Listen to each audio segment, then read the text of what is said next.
Thiruvananthapuram medical കോളേജിൽ മതിയായ ചികിത്സ കിട്ടാതെ മരിച്ച വേണുവിൻ്റെ കുടുംബമാണ് നമ്മളോടൊപ്പം ഉള്ളത്. വേണുവിൻ്റെ ഭാര്യ സിന്ധുവാണ്. വേദന ഒരുപാടുണ്ടെന്നറിയാം. ചവറയിൽ നിന്ന് കൊല്ലം ജില്ലാ ആശുപത്രി, അവിടെ നിന്ന് തിരുവനന്തപുരം മെഡിക്കൽ കോളേജ്. കൊല്ലത്തുനിന്ന് കൊണ്ടുപോകുമ്പോൾ എന്തായിരുന്നു ഡോക്ടർമാർ പറഞ്ഞിരുന്നത്? കൊല്ലത്തുനിന്ന് കൊണ്ടുപോകുമ്പോൾ പറഞ്ഞത് ഈ പേഷ്യൻറ്റിനെ ഇവിടെ ഇരുത്താൻ പറ്റത്തില്ല, പെട്ടെന്ന് കൊണ്ടുപോകണം. കാരണം ഡ്രോപ്പായി ചെയ്തപ്പോൾ പോസിറ്റീവായിരുന്നു. ബ്ലഡ് ബാങ്കിന് ഡോക്ടറെ വിളിച്ചു പറഞ്ഞു ഈ പേഷ്യൻറ്റിന് പോസിറ്റീവാണ്, അറ്റാക്ക് പോസിറ്റീവാണ്, എത്രയും പെട്ടെന്ന് റിസൾട്ട് വന്ന് വാങ്ങിച്ചുകൊണ്ട് പോകാൻ പറയുന്നു. അങ്ങനെ ആ ഡോക്ടർ 2 വട്ടം എൻ്റെ ഹസ്ബൻഡിനെ ചെന്ന് കണ്ടു. എന്ത് ചെയ്യേ ബൈസ്റ്റാൻഡർ എന്ത് ചെയ്യേ പോയി റിസൾട്ട് വാങ്ങിച്ചുകൊണ്ടു, അവിടെ നിന്ന് വിളിച്ചു, ബ്ലഡ് ബാങ്കിൽ നിന്ന് വിളിച്ചു എന്ന് പറഞ്ഞു. അങ്ങനെ ഞാൻ ഇവിടെ CT സ്കാൻ എടുത്ത് നിൽക്കുമ്പോൾ എൻ്റെ ഹസ്ബൻഡ് വിളിച്ചിട്ട് പറഞ്ഞു, നീ പെട്ടെന്ന് പോയിട്ട് ബ്ലഡ് ബാങ്കിൽ പോയിട്ട് റിസൾട്ട് വാങ്ങിച്ചിട്ട് അവിടെ 2 വട്ടം വിളിച്ചെന്ന് പറഞ്ഞു. അങ്ങനെ ഞാൻ ചെന്നപ്പോഴേ ജസ്റ്റ് കമ്പ്യൂട്ടറിൽ നിന്ന് എടുത്ത് തന്നിട്ട് എന്നോട് പറഞ്ഞു പോസിറ്റീവാണ്, പെട്ടെന്ന് കൊണ്ടുപോയി ഡോക്ടറിൻ്റെ കൊടുക്കാൻ പറയുന്നത്. അങ്ങനെ ആൻജിയോഗ്രാം അടിയന്തരമായി ചെയ്യേണ്ടതാണ് എന്ന് ജില്ലാ ആശുപത്രിയിൽ നിന്ന് തന്നെ ഡോക്ടർമാർ പറഞ്ഞിരുന്നു. ജില്ലാ ആശുപത്രി പറഞ്ഞത് ജില്ലാ ആശുപത്രിയിൽ ആൻജിയോഗ്രാം ഉണ്ട്, പക്ഷേ അവിടെ എമർജൻസി അല്ല, അവർ ഡേറ്റ് ഇട്ട് കൊടുക്കത്തതേ ഉള്ളൂ. അതുകൊണ്ട് നിങ്ങൾക്കിപ്പോൾ വേണ്ടത് എമർജൻസി ആയിട്ട് ചെയ്യണം. സോ വേറെ ഏതെങ്കിലും ഒരു ഹോസ്പിറ്റലിൽ പറയുവാണെങ്കിൽ അങ്ങോട്ട് വിടാം, ഒന്ന് വണ്ടാനമോ അല്ലെങ്കിൽ മെഡിക്കൽ കോളേജ് ഏതാണെന്ന് വെച്ചാൽ തീരുമാനിക്കാൻ പറഞ്ഞു. അന്നേരം ഞങ്ങൾ വിചാരിച്ചു വണ്ടാനത്ത് പോകാം എന്ന് വിചാരിച്ചിട്ടാണ് വണ്ടാനം പറഞ്ഞത്. പ്രതീക്ഷയുടെ ഭാഗമായിട്ടാണ് തിരുവനന്തപുരം മെഡിക്കൽ കോളേജ് പറഞ്ഞത്. പക്ഷേ അവിടെ ചെന്നപ്പോൾ ആദ്യം എമർജൻസി ഡിപ്പാർട്ട്മെൻറ്റിലേക്ക് പ്രവേശിപ്പിക്കുന്നു, പിന്നീട് കാർഡിയോളജി ഡിപ്പാർട്ട്മെൻറ്റിലേക്ക് മാറ്റിയിരുന്നു. കാർഡിയോളജി ഡിപ്പാർട്ട്മെൻറ്റിലോട്ടല്ല മാറ്റിയത്, എമർജൻസി വാർഡിൽ ചെന്നപ്പോൾ ആദ്യം ഒരു ഡോക്ടർ വന്ന് നോക്കുന്നു, പിന്നെ ആ ഡോക്ടർ എല്ലാം എഴുതി കഴിഞ്ഞ ശേഷം ഒരു കാർഡിയോളജി ഡോക്ടറെ കാണിച്ച് ആ ഡോക്ടറോടെ കണ്ടിട്ട് പോയാൽ മതി എന്ന് പറയുന്നത്. എന്നിട്ട് ആ ഡോക്ടറും കൂടെ വന്ന് കാണുന്നു. വന്ന് കണ്ടതിന് ശേഷം എന്നോട് പറഞ്ഞു വാർഡ് 28 ഞങ്ങളെ മാറ്റുന്നു. അങ്ങനെ ഞാൻ വാർഡിൽ 28. അതാണെങ്കിൽ ഞാൻ ഫസ്റ്റ് ടൈമാണ് ഈ വീൽ ചെയർ ഉരുട്ടുന്നത്, എനിക്ക് ഉരുട്ടാൻ പോലും അറിയത്തില്ല. എന്നിട്ട് ഞാൻ അവിടെ ചെന്നിട്ട് അതായത് അവിടെ സാധാ ജോലി ചെയ്യുന്ന ഇതുണ്ടല്ലോ, എനിക്ക് തോന്നുന്നു നീല യൂണിഫോമോ ബ്രൗൺ ആണോ എന്ന് അറിയാം, എനിക്ക് ഓർക്കുന്നില്ല. ആ ഒരാളിനോട് ഞാൻ ചെന്ന് പറഞ്ഞു ഈ ഒരു വീൽ ചെയർ ഉരുട്ടി ഒന്ന് 28ാമത്തെ വാർഡിൽ കൊണ്ട് തരാമോ എന്ന് ചോദിച്ചപ്പം അദ്ദേഹം പറഞ്ഞു പറ്റത്തില്ല, അത് നിങ്ങളുടെ ഡ്യൂട്ടിയാണ്, നിങ്ങളാണ് ഉരുട്ടിക്കൊണ്ട് പോകേണ്ടതെന്ന് പറഞ്ഞു. ഞാൻ എൻ്റെ കയ്യിൽ ബാഗും കവറും എല്ലാം, എന്നിട്ട് അതും വെച്ചുകൊണ്ടാണ് ഞാൻ ആ മനുഷ്യനെ ആദ്യമായിട്ട് ഉരുട്ടിക്കൊണ്ട് പോകുന്നത്. ഇന്ന് മെഡിക്കൽ കോളേജിൽ നിന്ന് ലഭിച്ച മറുപടി, മതിയായ ചികിത്സ വേണുവിന് ലഭിച്ചു. കാർഡിയോളജി ഡിപ്പാർട്ട്മെൻറ്റിലെ ഡോക്ടർമാർ വേണുവിനെ കണ്ടിരുന്നു. ഈ ഘട്ടത്തിൽ ആൻജിയോഗ്രാം ചെയ്യാൻ കഴിയില്ല എന്ന കാര്യം വേണുവിനെയും കുടുംബത്തെയും അറിയിച്ചിരുന്നു എന്നുള്ളതാണ്. വേണുവിനെയും കുടുംബത്തെയും ആൻജിയോഗ്രാം ചെയ്യാൻ പറ്റത്തില്ല എന്ന് പറയുന്നത് വെനസ്ഡേയിൽ ആൻജിയോഗ്രാം വേണു മരിക്കുന്ന ആ ദിവസമാണ് പറയുന്നത്. ആ ദിവസം അല്ല, അതിൻ്റെ തലേന്ന് വെള്ളിയാഴ്ച മരിച്ചത്. ലിസ്റ്റ് കിട്ടിയില്ലല്ലോ. ലിസ്റ്റ് കിട്ടാത്ത എന്തുകൊണ്ടാണെന്ന് ചോദിച്ചപ്പോഴാണ് പറയുന്നത്, അതായത് പിറ്റേന്ന് ഈ തലവേദന കൂടിയതിൻ്റെ പിറ്റേന്ന് വേണുവൻ കാർഡിയോളജി ഒരു ഡോക്ടറെ പോയി കാണുന്നു. ഐ തിങ്ക് ഒരു ലേഡി ഡോക്ടറായിരുന്നു. ആ ഡോക്ടറെ ചെന്ന് കണ്ടപ്പോൾ ഡോക്ടർ പറഞ്ഞത്, ഡോക്ടർ ഇങ്ങനെ ഒരു കാര്യം ചോദിക്കാനായിട്ട് വന്നത് എന്താണെന്ന് ചോദിച്ചപ്പം ഇങ്ങനെ പറഞ്ഞു, എനിക്ക് ആൻജിയോഗ്രാം, ഞാനൊരു അറ്റാക്ക് പേഷ്യൻ്റാണ്, എനിക്ക് ആൻജിയോഗ്രാം ചെയ്തില്ല, എന്തുകൊണ്ടാണ് ചെയ്യാമെന്ന് ചോദിച്ചപ്പോൾ ആ ഡോക്ടർ പറഞ്ഞു അറ്റാക്ക് വന്ന് 3 മണിക്കൂറിനകം നമ്മളൊരു ഹോസ്പിറ്റലിൽ ചെന്ന് കഴിഞ്ഞാൽ ആൻജിയോഗ്രാം ചെയ്യും, ആ സമയം കഴിഞ്ഞു കഴിഞ്ഞാൽ 5 ദിവസത്തെ മരുന്ന് കഴിച്ചിട്ട് ചെയ്താൽ മതി എന്നാണ് വേണുവിന് കൊടുത്ത മറുപടി. പക്ഷേ അതിന് മുന്നേ തന്നെ ഇവർ പറഞ്ഞു ട്യൂസ്ഡേയിൽ എക്കോ ഉണ്ട്, വെനസ്ഡേ രാവിലെ ആൻജിയോഗ്രാം ഉണ്ടെന്ന് മൺഡേയിലും പറഞ്ഞു, ട്യൂസ്ഡേയിലും പറഞ്ഞു ആ ഒരു ഡോക്ടർ. പക്ഷേ എല്ലാ പേഷ്യൻസും നേരത്തെ ബുക്ക് ചെയ്തിട്ടുള്ള പേഷ്യൻസ് എല്ലാവരും വന്നതുകൊണ്ട് ആൻജിയോഗ്രാം മാറ്റി. ആൻജിയോഗ്രാം എന്തുകൊണ്ട് ചെയ്തില്ല എന്ന് വൈകിട്ട് വന്ന ഡോക്ടറോട് ചോദിച്ചപ്പോഴാണ് ഡോക്ടർ പറഞ്ഞ റീസണാണ്, അതായത് ഒരു പേഷ്യൻ്റ് വന്നില്ലെങ്കിൽ ഞങ്ങൾ ഇൻ കേസ് ഒരു പേഷ്യൻ്റ് വന്നില്ലെങ്കിൽ ആ സമയം ആ ഒരു എമർജൻസി ആണ് എന്ന കാര്യം അവരെ ബോധ്യപ്പെടുത്തിയിരുന്നു. എമർജൻസിയാണ്, അവർ ഇംഗ്ലീഷ് ഡോക്ടേഴ്സ് അല്ലേ, അവർക്ക് വായിക്കും അറിയത്തില്ലേ, അത് നമ്മൾ പറയേണ്ട കാര്യമല്ലല്ലോ. അവർ ECG ചെക്ക് ചെയ്തു, അതിൻ്റെ റിസൾട്ട് എഴുതി, മറ്റേ നമ്മൾ റെഫർ ചെയ്ത ലെറ്റർ വായിച്ചു, അത് കാണുമ്പോൾ അവർക്ക് അറിയാമല്ലോ അത് ഇതാണെന്നുള്ളത്. എന്തുകൊണ്ടാണ് ഡോക്ടർമാർ പിന്നീടും ഇപ്പോഴും നിങ്ങളെ കാര്യം അറിയിച്ചിരുന്നു? വേണുവിൻ്റെ ആരോഗ്യനില സംബന്ധിച്ച് ക്രിയാറ്റിൻ കൂടുതലാണെന്ന് എപ്പോഴെങ്കിലും നിങ്ങളോട് പറഞ്ഞിരുന്നു? ഇല്ല, ക്രിയാറ്റിൻ്റെ ഒരു കാര്യവും പറഞ്ഞിട്ടില്ലായിരുന്നു. ഇപ്പോൾ ആരോഗ്യവകുപ്പ് ഇക്കാര്യത്തിൽ ഒരു ഒളിച്ചുകളി നടത്തുകയാണ്. അളവെന്ന് പറയുമ്പോൾ ആ റിസൾട്ട് ഇങ്ങോട്ടുണ്ട്, ആ ഫയലിനകത്ത് ഇരിപ്പുണ്ട് റിസൾട്ട്. ഒരു ഘട്ടത്തിലും പറഞ്ഞിരുന്നില്ല. ഇല്ല, ക്രിയാറ്റിൻ്റെ അളവ് കൂടുതലാണെന്ന് പറഞ്ഞിട്ടില്ലായിരുന്നു. ഈ തലവേദനയുടെ കാര്യം മാത്രം പറഞ്ഞു. അത് ചിലപ്പോൾ നേരത്തെ സ്ട്രോക്ക് വന്നതിൻ്റെ ആയിരിക്കും, ബെറ്റർ ഒരു ന്യൂറോയെ കൺസൾട്ട് ചെയ്യുക എന്ന് പറഞ്ഞിട്ട് എനിക്ക് MRI സ്കാനിന് എഴുതി തന്നത്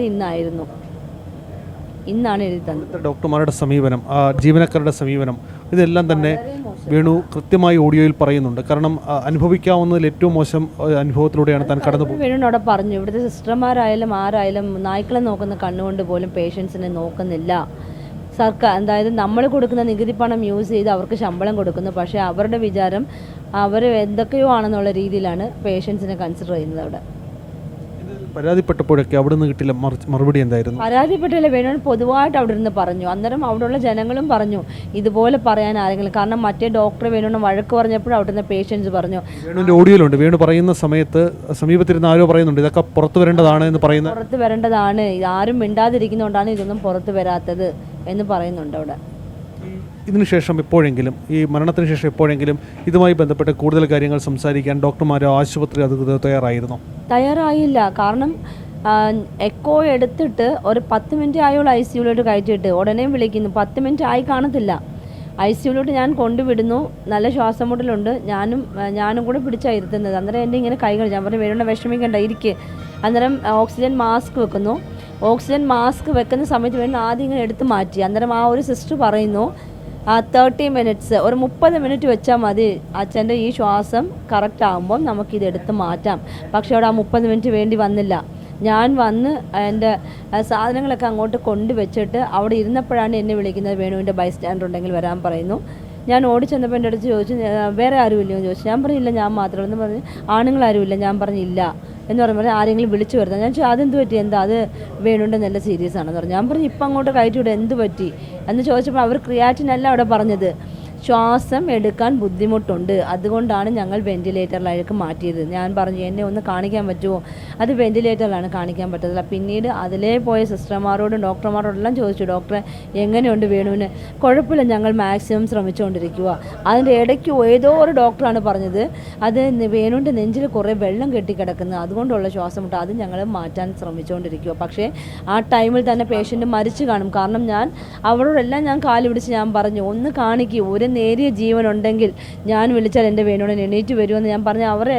ഞാൻ ആ തറയിൽ കിടന്ന് ഉരുളുവാ, ഞാൻ അവിടെ കിടന്ന് എപ്പോഴെങ്കിലും പറഞ്ഞിരുന്നോ? നീർക്കെട്ട് ഇല്ല, ഒരിക്കലും പറഞ്ഞിട്ടാ. നീർക്കെട്ട് ആ സമയത്ത് വേറെ ഒരു ഡോക്ടറിൻ്റെ വായിന്നാണ് വീണത്. അല്ലാതെ ആ വേണുവിനെ നോക്കുന്ന ഡോക്ടറല്ല വന്ന് എന്നോട് പറയുന്നത് സീരിയസ് ആണ്. വേറൊരു ഡോക്ടറാണ് വന്ന് പറയുന്നത് വേണു ഇത്തിരി സീരിയസ് ആണ്, അറിയിക്കേണ്ടവരെയൊക്കെ പെട്ടെന്ന് അറിയിക്കുക, ആരാണെന്ന് വെച്ചാൽ പെട്ടെന്ന് ആണുങ്ങൾ ആരെങ്കിലും ഉണ്ടെങ്കിൽ വരാൻ പറയണേന്ന് പറഞ്ഞിട്ട് ഡോക്ടർ തിരിഞ്ഞങ്ങ് നടന്നതാണ്. ഇത്രയും ദിവസം വളരെ ഊർജ്ജസ്വലനായി സംസാരിക്കുന്നു. ഈ വിഷയത്തിലൊക്കെ സ്വാഭാവികമായും തനിക്ക് നീതി ലഭിക്കാത്തപ്പോൾ അതിൽ ഇടപെടുന്നു, പെട്ടെന്ന് വയ്യാതാവുന്നു. അപ്പോൾ ഡോക്ടർമാർ ഒന്നും ഈ കാര്യങ്ങൾ പുതുതായി കൊണ്ടുവരികയായിരുന്നു. ഏതാ വയ്യ എന്നുള്ള ക്രിയാറ്റിൻ ലെവൽ കൂടുന്നു, നീർക്കെട്ടുണ്ടാകും. ക്രിയാറ്റിൻ ലെവൽ എന്നോട് ഇതുവരെ പറഞ്ഞിട്ട്, ഞാനിപ്പോൾ നിങ്ങൾ പറഞ്ഞപ്പോഴാണ് ഞാൻ അറിയുന്നത് ക്രിയാറ്റിൻ ലെവൽ കൂടുതലായിരുന്നു എന്നുള്ളത്. എനിക്കറിയത്തില്ലായിരുന്നു. ആരോഗ്യ നിലയെ സംബന്ധിച്ച് ഒന്നും തന്നെ പങ്കുവെച്ചിട്ടേയില്ല ആശുപത്രി, കാരണം ഏതെങ്കിലും തരത്തിൽ പ്രശ്നങ്ങളുണ്ട്. പറഞ്ഞ ഈ തലവേദനയുടെ ഒരു കാര്യം മാത്രമേ പറഞ്ഞിട്ടുള്ളൂ. തലവേദന ആദ്യത്തെ ഒരു ഡോക്ടർ പറഞ്ഞതെന്ന് വെച്ചാൽ ഞാൻ പറഞ്ഞ അറ്റാക്കിൻ്റെ ഭാഗമായിട്ടാണ് തലവേദന. അന്നേരം ഞാൻ ഗൂഗിളിൽ സെർച്ച് ചെയ്തപ്പോൾ ഉണ്ടായിരുന്നു ഈ അറ്റാക്കിൻ്റെ ഭാഗമായിട്ട് തലവേദന ഉണ്ടാവാറുണ്ട്, ഇങ്ങനെ ഇവിടെ ത്രോട്ട് പെയിൻ ഉണ്ടാകാറുണ്ട്. അതെല്ലാം ഞാൻ ശ്രദ്ധിച്ചു. ഞാൻ മരുന്ന് പോലും അവിടുന്ന് ആവശ്യ സമയത്ത് കിട്ടിയില്ല. ഗുളിക ചോദിച്ചപ്പോൾ സിസ്റ്റർമാർക്ക് തരാൻ പറ്റില്ല. ഒരു ഗുളിക, ഒരു തലവേദന ഗുളിക നമ്മളായാലും വീട്ടിലൊരു തലവേദന ഒരു പാരസെറ്റമോളാണ് കഴിക്കുന്നത്. ആ ഒരു പാരസെറ്റമോളും പോലും അവർ തരുന്നില്ല. അവിടുന്ന് ഡോക്ടർ എഴുതെങ്കിൽ മാത്രമേ നമുക്ക് തരാൻ പറ്റൂ. ആദ്യത്തെ ദിവസം ചോദിച്ചപ്പോൾ അവർ പറഞ്ഞു നിങ്ങളിപ്പോൾ അങ്ങോട്ട് വന്നല്ലോ, നിങ്ങൾക്ക് എന്താ ഉടനെ ടാബ്ലറ്റ് വേണം എന്നോട് ചോദിച്ച ഒരു സിസ്റ്റർ. നിങ്ങളിപ്പോൾ ഇങ്ങോട്ട് വന്നിട്ട് ഉടനെ വേദനയെന്ന് പറഞ്ഞാൽ അങ്ങ് ടാബ്ലറ്റ് തരാൻ പറ്റില്ല, ഡോക്ടർ ഇങ്ങോട്ട് വരട്ടെ ഒന്ന് വെയിറ്റ് ചെയ്യാൻ, അങ്ങനെയാണ് പറഞ്ഞത്. ഏത് ടാബ്ലറ്റാണ് അവിടുന്ന് കിട്ടാത്ത സ്വന്തം കയ്യിൽ നിന്ന് പിന്നെ കൊടുക്കേണ്ടി വന്നത്? ഏത് ഡോക്ടർ നിർദ്ദേശിച്ചത്? അത് ഞാൻ പറഞ്ഞില്ലേ ICUവിൽ നിന്ന് ഒരു ഡോക്ടർ വന്നെന്ന് പറഞ്ഞില്ലേ, ആ ഡോക്ടർ എഴുതിയത് എന്താണ് ഞാൻ മറന്നു, പ്രോക്സേനോ അങ്ങനെ അങ്ങോട്ട് ഒരു ടാബ്ലറ്റ്. അത് നമ്മൾ എന്താണ് തലവേദനയുടെ എന്തുവാണ് തലവേദനയ്ക്ക് ഞാൻ യൂസ് ചെയ്യുന്ന ടാബ്ലറ്റാണ്. എനിക്കിവിടെ നമ്മുടെ CHCയിലെ ഡോക്ടർ അനുപമ ഡോക്ടർ എഴുതി തന്ന ടാബ്ലറ്റ്, ഞാനത് സ്ഥിരമായിട്ട് എനിക്ക് തലവേദന വരുമ്പോൾ കഴിക്കാനായിട്ട് പ്രോക്സൈൻ അത്. എന്നിട്ട് ആ പ്രോക്സൈൻ ഇല്ല ഡോക്ടർ, ആ ടാബ്ലറ്റ് ഇവിടെ അവൈലബിൾ അല്ലെന്ന് പറഞ്ഞപ്പം ഡോക്ടറിന് എന്നാൽ ഒരു കാര്യം പാരസെറ്റമോൾ 650. കാരണം ഞാൻ ഈ കേസ് ഷീറ്റും കൊണ്ട് പുറകെ നടക്കുക. കേസ് ഷീറ്റല്ല, ഡോക്ടറിൻ്റെ കയ്യിൽ കേസ് ഷീറ്റുണ്ട്. ഞാൻ ഈ ഡോക്ടറിനെ പുറകെ നോക്കാം. ഡോക്ടർ പറയുന്നു എന്നാൽ ഒരു കാര്യം പാരസെറ്റമോൾ 650 എടുത്ത് കൊടുക്കാൻ. അന്നേരം ആ സിസ്റ്റർ പറയുന്നു 650 ഇവിടില്ല, എന്നാൽ ഒരു ഇങ്ങനെ പറഞ്ഞു, എന്നാൽ ഒരു കാര്യം 500 എടുത്ത് കൊടുക്കാൻ. അന്നേരമാണ് എനിക്കറിയാം എൻ്റെ ബാഗിൽ പ്രോക്സൈൻ ഉണ്ട്. ഞാൻ മോളോട് പറഞ്ഞു മോളെ പെട്ടെന്ന് പ്രോക്സൈൻ എടുക്കാൻ പറയുന്നു. ഞാൻ കൊണ്ടുപോയി ഡോക്ടറിനെ നടന്ന് പോയപ്പോൾ ഞാൻ ഓടി ചെന്നു. സാർ അവിടെ നിന്നെന്ന് പറയുന്നു. നിന്നിട്ട് ഞാൻ പറഞ്ഞു ഇത് പ്രോക്സൈൻ ടാബ്ലറ്റ് എൻ്റെ കയ്യിലുണ്ട്, ഞാനിത് കൊടുത്തോളൂ. ഉണ്ടെങ്കിൽ കൊടുത്തോളാം പറഞ്ഞിട്ട് അതുപോലെ നടന്നു പോകും. വേണുവിന് മാത്രം അവസ്ഥയാണോ അതോ മെഡിക്കൽ കോളേജിൽ എന്ന് പറഞ്ഞാൽ എല്ലാവരും അവിടെ വന്ന് കിടക്കുന്ന എല്ലാവരും എനിക്ക് തോന്നുന്നു ദയനീയമായ അവസ്ഥയാണ് അത്. ഗതി ഇല്ലാത്തതുകൊണ്ട് പോകുന്നു. തീർച്ചയായിട്ടും കാശുള്ളവർ എന്തായാലും അവിടെ ചെല്ലത്തില്ലല്ലോ.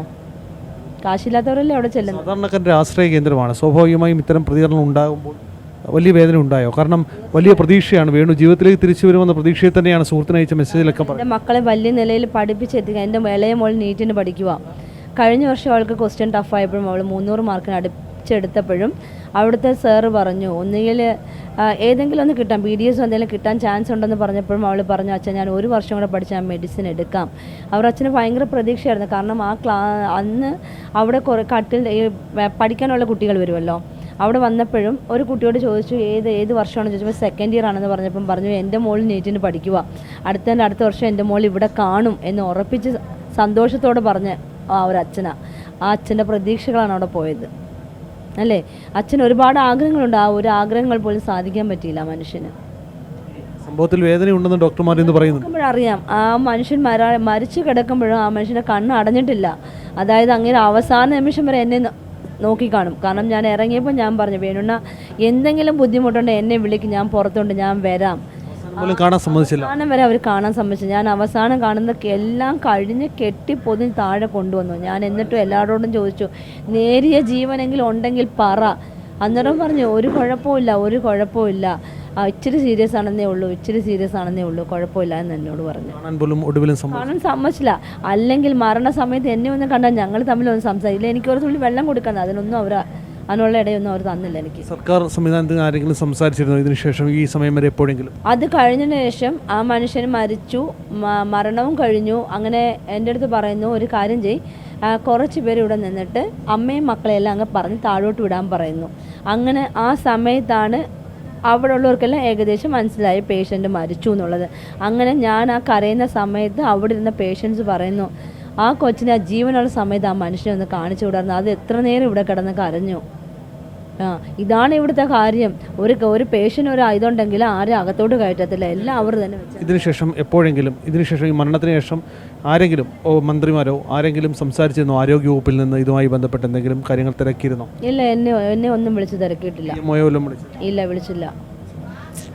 ഈ സ്വാഭാവികമായി അന്വേഷണം പ്രഖ്യാപിച്ചിട്ടുണ്ട്. ഇക്കാര്യത്തിൽ എന്താണ് സംഭവിച്ചെന്ന കാര്യത്തിൽ സർക്കാർ ഉദ്യോഗസ്ഥർക്ക് മുമ്പിൽ കൃത്യമായ കാര്യങ്ങൾ ബോധ്യപ്പെടുത്തുമോ? ഞാനോ ഈ പറഞ്ഞതെല്ലാം ഞാൻ പറയും. ഇതെല്ലാം കാരണം ഞാൻ നേരിട്ട് കണ്ട കാഴ്ചകളാണ്. നീതി നിഷേധത്തിൻ്റെ ഇര കൂടിയായി മാറുകയാണ് വേണുവിന് സംഭവിച്ചത് ഒരാൾക്ക് പോലും സംഭവിക്കാതിരിക്കട്ടെ എന്ന് മാത്രമാണ് വീണ്ടും പറയാനുള്ളത്. മെഡിക്കൽ കോളേജിൽ നിന്ന് വേണു നേരിട്ടത് അതിക്രൂരമായ അല്ലെങ്കിൽ ദയനീയമായ അവസ്ഥയാണ്.